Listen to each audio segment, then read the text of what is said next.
Hey, what's up, guys? Today, I'll show you a science fiction film, The Andromeda Strain. Spoiler ahead, watch out and take care. The movie begins with a teenage couple lying on a truck bed and looking up at the stars. The boy points to the constellations in the sky. Moments later, a comet falls down from the sky and lands a few meters away. The girl is scared, but the boy decides that they will take the projectile with them back into town.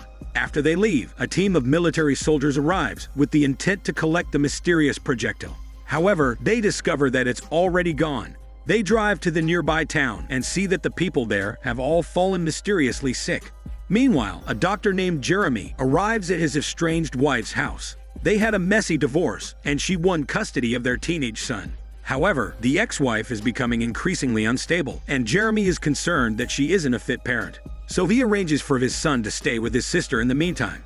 But the ex-wife is angry and threatens to fight him once again in court. Their argument is interrupted by an arriving team of government agents who inform Jeremy that he is needed urgently. The director is apprised of the developing situation. He informs the president about the mysterious viral outbreak. General Shady is in charge of solving the problem, so he activates the program Wildfire, which involves 5 top scientists that will form a team to counter any bioterror attack against the United States. One of the scientists is Jeremy. The government agents begin collecting other scientists like Choi. They also go to Dr. Barton's house to get her. Before she goes, she whispers to her husband that if she calls him and says their agreed-upon phrase, this means that he needs to take their children out of the US as soon as possible. The last member of the team, a woman named Angela, is greeted by Jeremy when she boards an airplane. The two already know each other, and Angela shares her sympathies for Jeremy's divorce. Meanwhile, a reporter catches wind of the viral outbreak that's being desperately covered up by the government. He watches a video of the town where the outbreak originated and decides that he will keep on chasing the story. The reporter calls Jeremy's ex-wife and hounds her for details on where Jeremy is. She angrily snaps at him and ends the call. The team finally gathers together and is briefed about the situation. They are joined by the Major, a military man with a background in infectious diseases, and General Shady, who will lead the team. He tells them that a satellite landed in a small town, and it has infected all the people living there. Their first mission is to retrieve the satellite so they can examine it. Jeremy and the 2 teammates dress up in biohazard suits before venturing inside the town. They discover that all the people are now dead, but curiously, the birds around town are still alive. On the other side, the reporter enters his workplace and is chided by his boss for not sticking to their agreement that he would go in rehab. But the reporter insists that he is on the verge of uncovering the government conspiracy around the Andromeda strain, the mysterious virus killing people. He requests a crew from his boss to help him find more information. The boss reluctantly agrees and gives him 1 week to accomplish this. Back in the town, the 3 doctors examine the corpses. At first, they thought the deaths were the result of asphyxiation or heart attack. But on closer look, they see bulging red veins all over the bodies and blood leaking out of them. They go further into town and track down the satellite inside a room with more corpses. The circular object is the same projectile found by the 2 teenagers shown at the beginning of the film. They grab the satellite so they can take it back to their headquarters. Meanwhile, a man on a motorcycle approaches the town limits. A police officer stops him and kills the man in cold blood. The officer grabs the man's phone and sees that he's been talking to the reporter. The doctors go inside a store with dead bodies sprawled on the floor. They watch the security footage and see that the man beheaded himself. The doctors also find 2 survivors, a baby and an old man. When they get back from their expedition, Jeremy leads Angela and the Major into the secret laboratory they will be using. But first, they have to undergo a rigorous process of disinfection and cleaning to make sure they don't bring any contaminants inside. The president storms inside the meeting room and demands to know why the director is initiating a program that would involve launching a nuclear weapon at the town to irradiate the virus. The director explains that the program has been in place for decades to prepare for this exact eventuality. But the president is reluctant to greenlight the plan because it would involve potentially dangerous nuclear weapons. He insists that they let Jeremy try and solve the outbreak first before they resort to the program. But the director is keen to use the nuclear option, so he orders that the communication system between the laboratory and the White House be taken down. Meanwhile, the doctors examine the satellite. They discover that the satellite was originally designed to go into space and capture a foreign specimen. It must have captured the virus, and when it landed on Earth and the townspeople opened it, the virus escaped. They also discover that the virus is airborne and very lethal. The team begins to disagree on what they will do next. The Major is advocating for a nuclear strike, but Jeremy and the others agree that they should do as much research as possible to help the president make the right decision.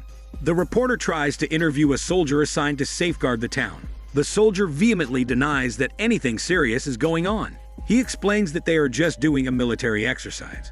Dr. Barton and the Major extract a sample of the virus and test it out on a monkey locked inside a glass cage. The monkey immediately dies upon exposure. The old man wakes up and Angela tries to get his medical history. He recalls standing in a gas station when the virus first hit the town. One by one, the people all collapse and writhe on the ground. His own wife poured oil all over her body and set fire to herself. For some reason, the old man was not infected. It turns out that he was taking medication that acted as immunity against the virus. When the virus hits the bloodstream, it quickly coagulates the blood and causes the death of the infected through a blood clot. Angela also examines the baby. The team comes to the conclusion that both the old man and the baby must have acidic blood that prevents blood clots, which would explain why they both survived the virus. Those who managed to stay alive despite the blood clot were driven insane and killed themselves, like the old man's wife and the man in the store. The reporter covertly calls Jeremy to trade information regarding the military operation. He tells Jeremy that the military is preparing for some kind of attack, while Jeremy shares that there is a deadly airborne virus going around. He warns the reporter that exposure is extremely lethal. The reporter further discovers that General Shady's aide directly orders the assassinations of all people who are at risk of exposing the conspiracy about the virus. While he is in the military outpost, he witnesses the virus spreading around. He is also being tailed by General Shady's aide and his men. He narrowly avoids an assassination as he runs around the outpost searching for answers. Jeremy and the rest of the team confront General Shady about the military operation. He confesses that the government launched the satellite into space in order to investigate a wormhole that had mysteriously appeared. The satellite was made to collect biological samples. However, after it collected foreign specimens, the satellite malfunctioned and crashed into Earth. When the townspeople found the satellite and opened it, the virus was released. With the virus continuing to spread, the president resorts to ordering a nuclear strike on the town to eradicate the virus. They commission a female fighter pilot to deploy the nuclear weapon from a jet. But the doctors come to the conclusion that the nuclear strike would do nothing to eliminate the virus. In fact, it would only make the virus stronger by mutating it. They hurriedly try to inform the president about this, and he calls off the airstrike just before the pilot deploys the bomb. But the jet begins to malfunction, and the plastic parts of the jet melt into the air. The missile is reactivated, and the bomb is launched and hits the town. In the aftermath of the nuclear weapon being detonated, the president's team is scrambling to craft a response to the explosion. Many media outlets are already covering the event, and the president has to explain things quickly. Back in the laboratory, the team views the last minutes of the footage of the fighter pilot. Dr. Barton theorizes that the virus must have mutated and was carried through the smoke and up in the air. The virus then clung to the jet and caused the plastic parts to disintegrate. Near the explosion site, many soldiers fall ill and die.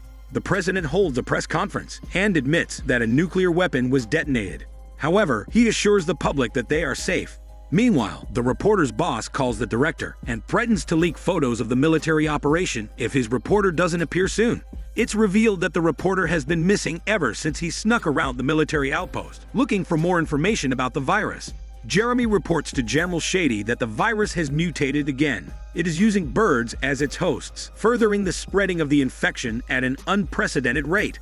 The reporter is handcuffed to a gurney by General Shady's aide. He threatens that if the aide makes him disappear, more and more people will want to uncover the conspiracy due to him being a public personality. But the aide is unmoved. He shows the reporter pictures taken of him buying drugs from a man in an alley, and he comments that he overestimates his own credibility.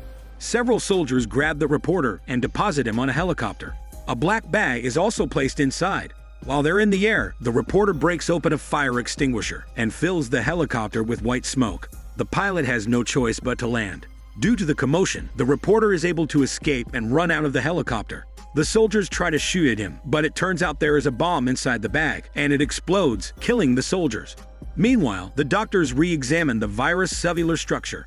Jeremy suggests that an alien species specifically used the virus as a messenger to Earth. The Major alternatively adds that maybe the virus is the message, and the alien species wants the humans to die.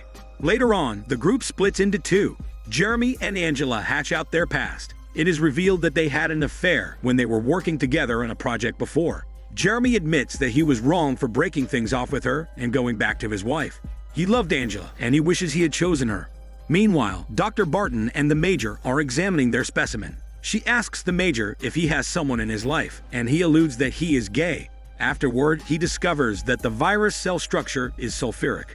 In another part of the lab, Choi is working on another sample. He calls Jeremy and shows him that this sample is replicating how the other sample is mutating. This raises the question of whether or not the virus is conscious and can communicate with its various parts. The Major is not convinced about this theory. However, they are quite sure that the virus is being propelled by natural forces, like the movement of animals. There is an impending storm sweeping across the coast, and they predict that it will bring the virus into more areas. Several miles away from the blast radius, a couple is packing up their stuff after they camped in the wilderness. The boyfriend pees in a nearby bush, and an infected squirrel bites him. This causes him to be violent, and he also attacks the car where his girlfriend is. The girlfriend gets scared and drives away. Dr. Barton calls her husband and tells him their agreed-upon phrase. The husband is disturbed, and he asks her if everything is okay. She reiterates that she wants him to take their children and get out of the country immediately. The aide calls the boss of the reporter and informs him that the reporter is already dead. What they don't know is that the reporter is still very much alive and is walking around the wilderness under the sweltering heat of the sun. He is now tired from all walking and begins begging God to save him in return for being sober. Moments later, the girlfriend drives past where the reporter is. Back in the wilderness, a crow lands on the now-dead boyfriend's body and starts feasting on his flesh. The team examines the compartment that contained the virus inside the satellite.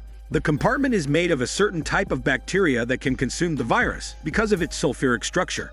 Embedded in the container is a binary code with a series of numbers. The binary code is easily understandable by humans and is commonly used in the military. With these in mind, the doctors come up with the idea that maybe someone from the future sent the virus along with the solution to Earth through the wormhole, with the intention to provide humans with the solution to prevent the spread of the virus.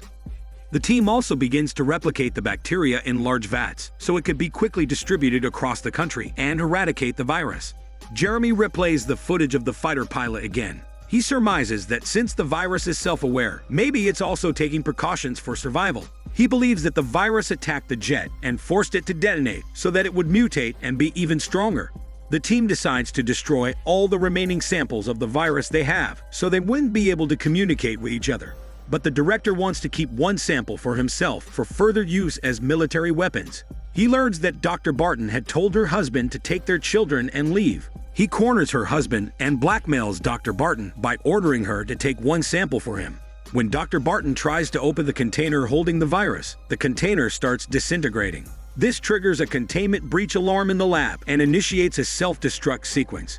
Unfortunately, Choi has epilepsy that is triggered by flashing lights. The flashing lights accompanying the alarm trigger an episode and cause him to accidentally destroy the self-destruct panel. With the virus spreading all over the lab, the elevators are deactivated too. The Major has no choice but to cross the lab by climbing through the pipes. But the virus disintegrates the pipes, and the Major falls down a pool of radioactive water. Choi decides to sacrifice himself by wading into the water too and cutting off the Major's thumb because it is needed to stop the self-destruct mechanism. He hands the thumb to Jeremy before he dies. Angela guides Jeremy as he places the thumb on the screen to deactivate the self-destruct mechanism. General Shady and other soldiers disperse the bacteria in liquid form by spraying it all over the city using helicopters. In that way, they successfully eradicate the virus. In the aftermath of the outbreak, the team holds a funeral for Choi and the Major. The reporter also survives and attends the funeral. He even gets to interview Jeremy about the whole fiasco. The government orders the assassination of General Shady and his aide for their part in the Black Ops operation that resulted in the disaster. Unbeknownst to them, the director has managed to save one last remaining sample of the virus. The virus is inserted into a familiar compartment bearing the same binary code, numbers, and symbol as the one found inside the satellite. The movie ends with the revelation that the sample is being saved inside a space station orbiting outside Earth. This implies that the events of the outbreak may be one endless loop, since the sample in the space station could be the one that will cause the future outbreak, which will prompt people in the future to send back the sample of the virus to Earth for eradication. This is Daniel CC Movie Channel. Stay safe and enjoy your day.